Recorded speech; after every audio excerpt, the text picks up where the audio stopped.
Let's start with a simple but powerful economic fact. For most products, when prices go up, the total number of items purchased often goes down by an even higher percentage.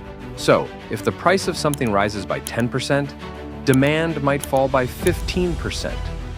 This isn't guesswork or political opinion. It's how markets respond to cost changes, something every Econ 101 student learns early on. Products that act this way are called elastic goods. Demand changes elastically with cost. These relationships also aren't linear, which means that the product I mentioned, where demand dropped 15% for a 10% price increase, it could lose 40% of its demand if prices increase by 20%. Things you need no matter what, like life-saving medicine, are called inelastic, and their demand changes very little, no matter what the price changes to. For example, a person only needs so much insulin, but if the price goes up 1,000%, they still need the same amount. That's not what we're talking about here. We're talking about goods you can simply go without or buy less often if they get too expensive. This principle sets the stage for understanding how tariffs don't just make some things more expensive. They trigger a self-reinforcing cycle that affects trade, currency, wages, and eventually jobs across the economy.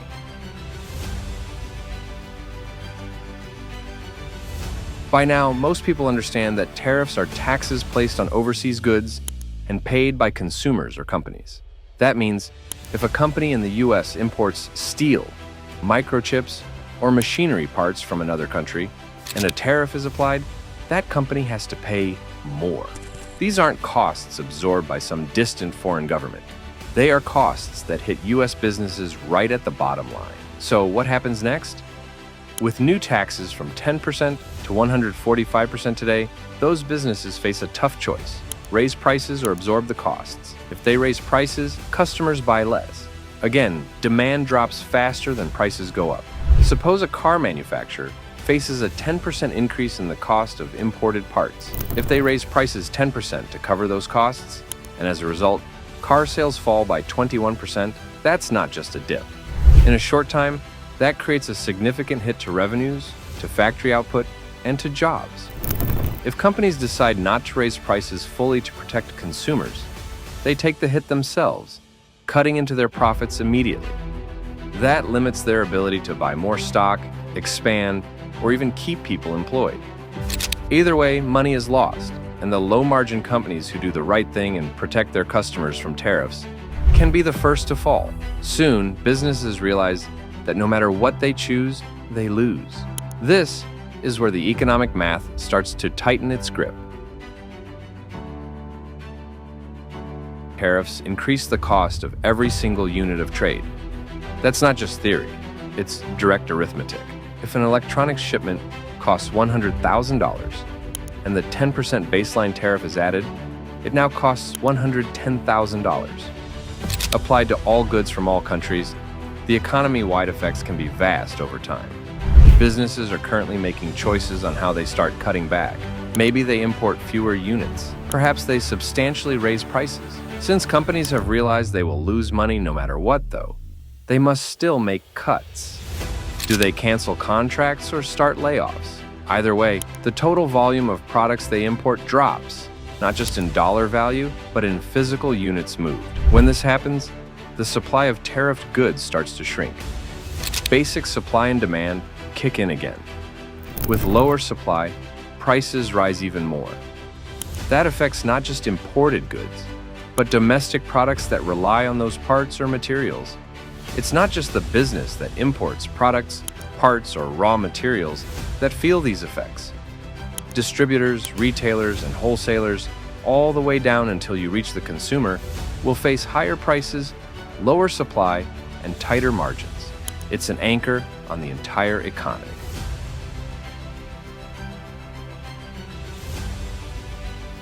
After enough months of reduced trade, another domino falls: the currency markets. International trade flows are one of the major factors driving demand for a country's currency.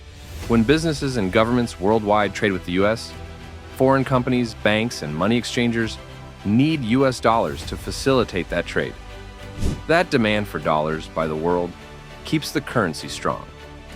But as total trade falls in both directions, as trading partners retaliate with their own tariffs. The demand for dollars also drops, and when demand drops, the value of the dollar begins to fall. This matters a lot. A weaker dollar means American companies and consumers have to pay more dollars to buy the same goods, services, and raw materials from abroad. It's a new hidden tax. A weaker dollar makes everything cost more. It squeezes the system from another angle. As the dollar weakens, companies now find themselves in an even worse spot. Their parts cost more because of tariffs, and now those same imports have increased in price again due to currency devaluation. Any U.S. manufacturer that uses even one part or raw material from another country also has higher costs. That's a double whammy. It's not just making things we buy from overseas more expensive, it's making American companies less profitable or even completely unviable. Big companies have more financial buffers than small businesses, which will go bankrupt first. Small businesses employ the majority of Americans. To stay in business, the companies that can will increase prices again. Customers then will buy even less yet again.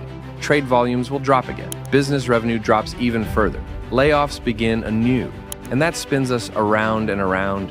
Higher costs per unit lead to fewer units traded. Companies cut back to manage further losses. Investment dries up. Innovation slows. And at each turn, the underlying math compounds the problem. What about the tariff revenues the government collects?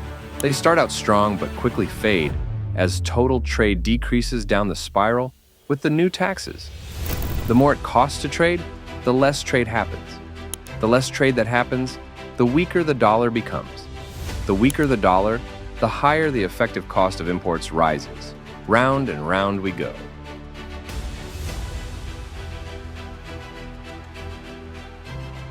Now let's zoom in on the ground level impact. When trade first slows, the industries that move goods feel it first. Trucking companies see fewer loads. Shipping ports become less busy. Warehouses store fewer products. Truck drivers, freight brokers, dock workers, they all start to feel the pinch. Hours get cut, shifts get canceled. Eventually, layoffs happen. These are good-paying jobs and American small businesses that could vanish not because of automation or outsourcing, but because there's simply less business being done. And as those workers lose income, they spend less. That ripples out to restaurants, retailers, service industries. The consumer economy as a whole feels it in a matter of months. Manufacturers and retailers feel it doubly. On one hand, their input costs are rising. On the other hand, their customer base is shrinking.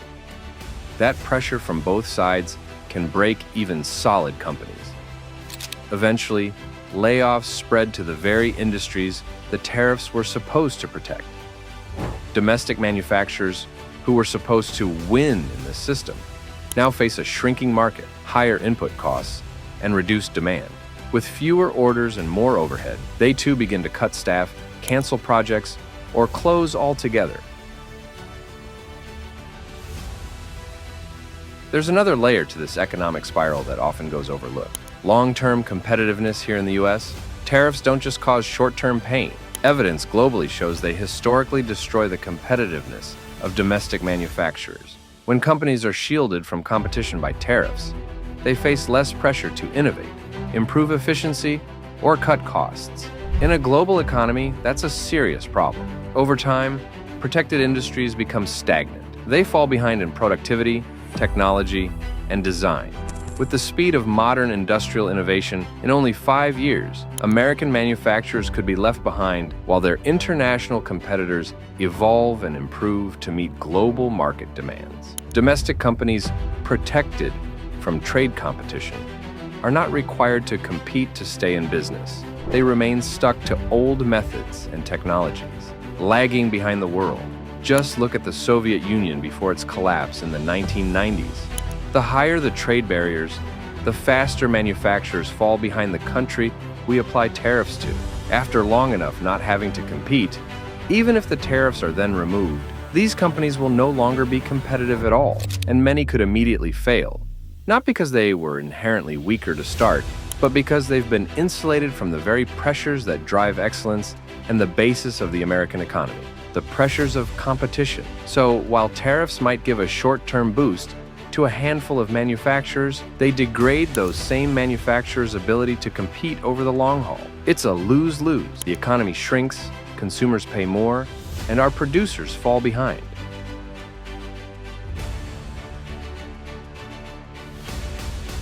Economists might call this cycle a self-reinforcing contraction in trade flows and currency demand induced by protectionist policy. In truth, it is much simpler to explain. When you make it more expensive to do business, less business happens. And when less business happens, jobs disappear, wages stagnate or fall, the dollar weakens. That makes imports cost more, which makes business even more expensive. It's a vicious cycle, and it doesn't end until the economy hits bottom or policies are reversed, as we saw 100 years ago with the Great Depression. This isn't economic theory or political spin, it's math. The math says that if the cost of trade goes up, the volume of trade for most products goes down. It's the mathematical basis of markets, supply and demand, and all economics. Reduced trade in dollars reduces the demand for currency, which weakens it. A weaker dollar means imports cost more. Even without more tariffs, that cost gets passed down to businesses and workers. This spiral leads to fewer jobs, less production, and ultimately, a recession. In worst-case scenarios, it can trigger a depression, and the most frustrating part is that it's entirely predictable. The longer the 10% global tariff and other higher tariffs are in place, the farther we'll slide. Tariffs might sound like a tough, patriotic policy, but under the hood, they operate like a forced contraction of the economy. And once that contraction begins, it feeds on itself. The math isn't partisan, it's just reality. For 80 years, the average US tariff rate for decades has been less than 5%, leading to the growth and prosperity of American business, the American consumer, and some of the world's most competitive, innovative, high-tech companies.